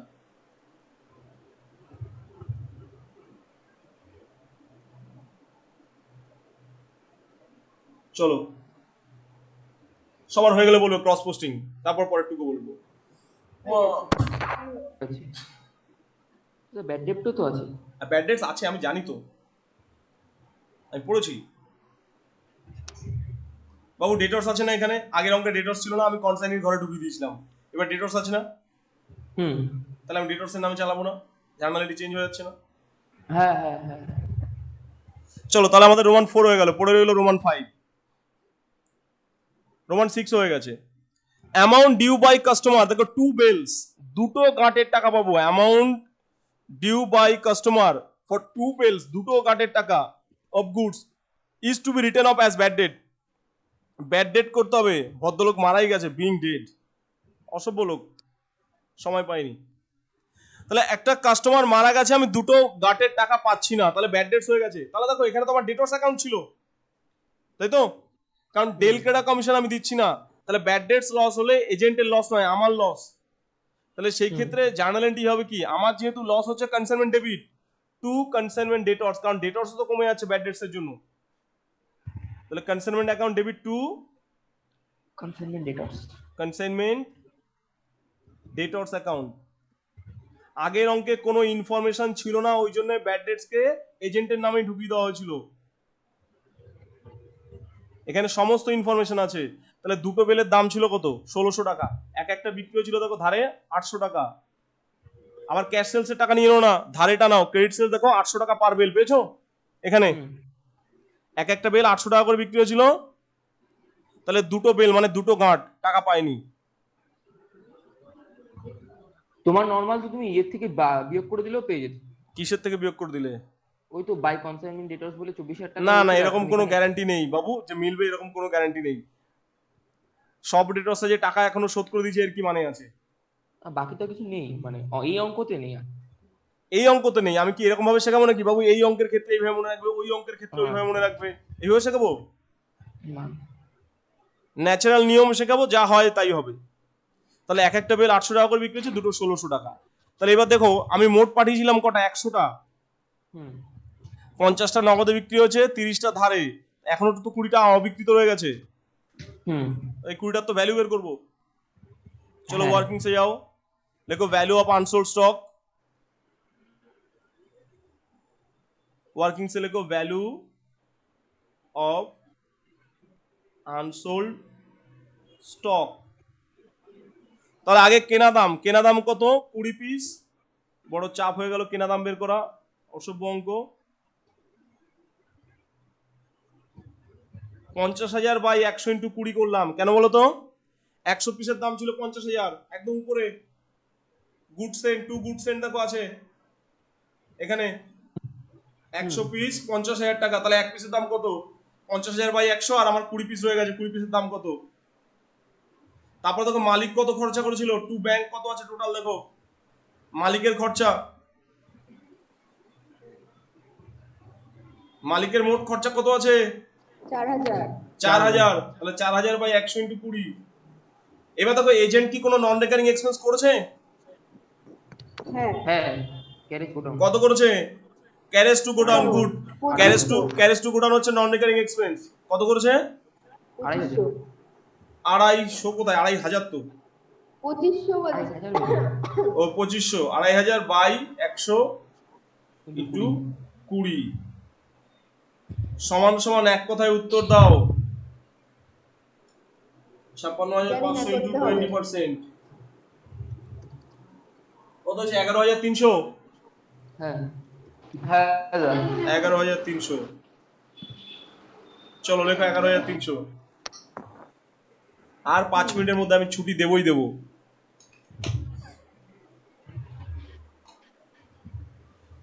দাদা শেষেরটা 2500 কেন বললেন? ওই যে এজেন্টের নন রিকারিং এক্সপেন্স দেখো একটাই ছিল। মালিকের খরচা এজেন্টের খরচা সব আনুপাতিক হারে আসবে, কিন্তু আনুপাতিক হারে আসে কি তোমার হচ্ছে নন রিকারিং এক্সপেন্স। তাহলে এজেন্ট মোট খরচা করেছিল একটা 2,500, একটা 5,000, একটা 1,500, কিন্তু 2,500টা ছিল দেখো carriage to godown and clearing charges, মানে এটা নন রিকারিং, গোডাউনে ঢোকার আগের খরচা, আর বাকিগুলো তো রিকারিং এক্সপেন্স। হ্যাঁ ঠিক। ওকে, সবার টাকা আছে?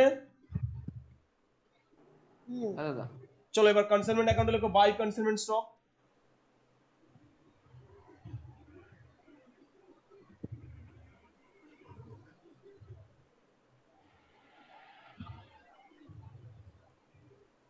$11,300। চলো এবার প্রফিট না লস দেখো তো কোন দিক বেশি হয়েছে। ডেবিট দিকটা আগে যোগ করে, এদিকে বেশি বেশি দিচ্ছি তো। 50,000 প্লাস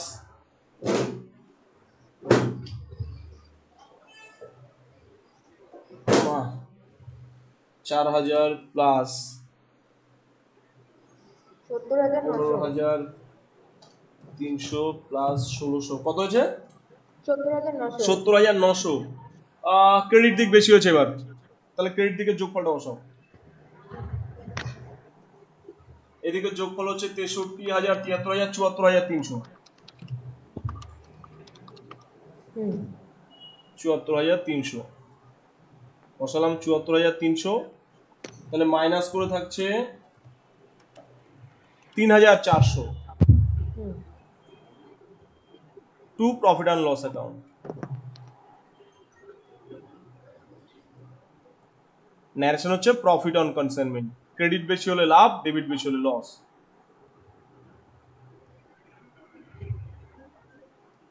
চলো কনসাইনমেন্ট অ্যাকাউন্ট ফিনিশ হয়ে গেল। পরের দিন যা কনসাইনমেন্ট করাবো তারপরে আর তো ধরা লাগবে না, নিজেরাই সব করে দেবে আমাকে, যা হোমওয়ার্ক দিয়ে দেবো। জয় জয়ন্তীকে তো ক্লোজ করলেন। জয় জয়ন্তীকে ক্লোজ করলেন না তো? করবো করবো, ছুটি দিইনি তো আমি এখনো না। এবার এখনো দেখো 2 মিনিট আছে। জয় জয়ন্তী লিমিটেড কি টাকা পাঠিয়েছে বলেছে? দেখো তো ব্যাংক ড্রাফট লাস্টে পাঠিয়েছে কি না ওরকম তো কিছু। অ্যাকাউন্ট সেলসের সাথে? তাহলে সিডিবিডি টানো বাবু। ডেবিট দিয়ে কি বেশি হবে? 41, 61,400 16,100 61,400 61,400 মাইনাস 45,300, তাই তো? 16,100 16,100 টাকা বাই ব্যালেন্স সিডি। এই টাকাটা এখনো পাবো ওর কাছে, এটার মানে। আর এদিকে হচ্ছে টু ব্যালেন্স বিডি।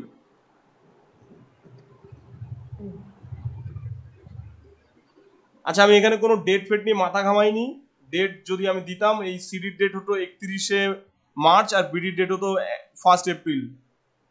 ডেট নিয়ে আমি মাথা ঘামাচ্ছি না আপাতত, কারণ ডেট বসিয়ে দেওয়া যাবে, মেইন হচ্ছে জার্নাল এন্ট্রি। তাহলে কনসাইনমেন্ট বোঝা গেল পুরোপুরি? হ্যাঁ আপাতত হ্যাঁ দাদা অনেকটাই বুঝেছি। আরে আজকের ক্লাস যদি বোঝো পরের কোনো ক্লাসে অসুবিধা হবে না। দেখো অসুবিধা হওয়ার জায়গা হচ্ছে রেকারিং আর নন রেকারিং এক্সপেন্সেস। রেকারিং নন রেকারিং বুঝে গেছো, ডেল ক্রেডা কমিশন নর্মাল কমিশন বুঝে গেছো, আর ব্যাড ডেটস বুঝে গেছো, মানে আর কোথাও চাপ নেই। সবসময় মনে রাখবে ডেল ক্রেডা কমিশন দিলে ক্রেডিট সেলস ব্যাড ডেটস এসব কিচ্ছু নিয়ে মাথা হবে না, বইয়ে থাকলে ওটা কেটে দেবে পেন দিয়ে। বাট যদি ডেল ক্রেডা কমিশন না দেয় এবং সমস্ত ইনফরমেশন যদি থাকে, তাহলে credit sales, collection from debtors, bad debts এর জন্য কনসাইনমেন্ট ডেটর্স অ্যাকাউন্ট করতে হয়। আর যদি ইনফরমেশনের অভাব থাকে তখন ওই কনসাইনি অ্যাকাউন্টের মাধ্যমে অ্যাডজাস্ট করতে হয়। ঠিক আছে? আচ্ছা বিলের ব্যাপারটা একবার ব্যাড বলবেন? গিফটস এর ওইটা একবার দেবেন বললেন, মানে কি পাঠিয়ে দেবেন বললেন? কি পাঠিয়ে দেবো?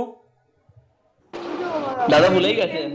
ওই যে ডেডিকেটেড কমিশন যদি না থাকে তাহলে এই যে কি করবো? এইটা না আগে যেটা জার্নালি করেছিলেন। আরে এই তো আগে যেটা জার্নালিটি করেছিলাম, যখন ইনফরমেশন থাকছিল না, consignment account debit to consignee করেছিলাম। বাট যখন আমার কাছে ইনফরমেশন আছে, আমি তো জানি ডেটর্সটা চোট করছে, মানে ডেটর্স কমছে, তাহলে কি হবে? টু কনসাইনমেন্ট ডেটর্স অ্যাকাউন্ট হবে।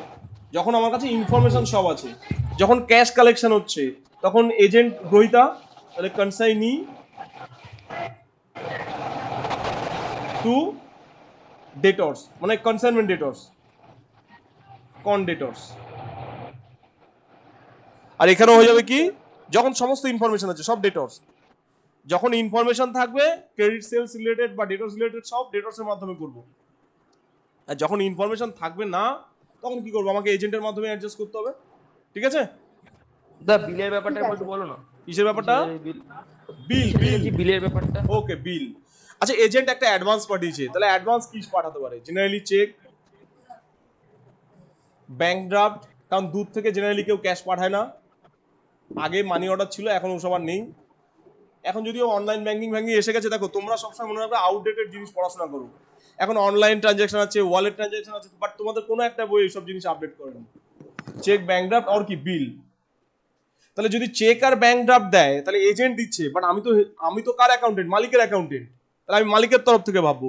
যদি চেক আর ব্যাংক ড্রাফট দিত, তাহলে কি ব্যাংক অ্যাকাউন্ট ডেবিট, মালিকের ব্যাংক ব্যালেন্স বাড়তো। আর এখানে এজেন্ট তো গিভার, এজেন্ট ক্রেডিট। আর যদি বিল দেয়, তাহলে এই বিলটার জন্য তো আমি ভবিষ্যতে টাকা পাবো, তাহলে এজেন্টের কাছে এটা বিলস পেবেল ঠিকই, বাট আমার কাছে তো বিলস রিসিভেবল। তাহলে সেই ক্ষেত্রে কি জার্নালি করব? বিলস রিসিভেবল অ্যাকাউন্ট ডেবিট, কারণ আমার একটা সম্পত্তি বাড়ছে। আর এজেন্ট তো এখানে গিভার, এজেন্ট ক্রেডিট। ক্লিয়ার?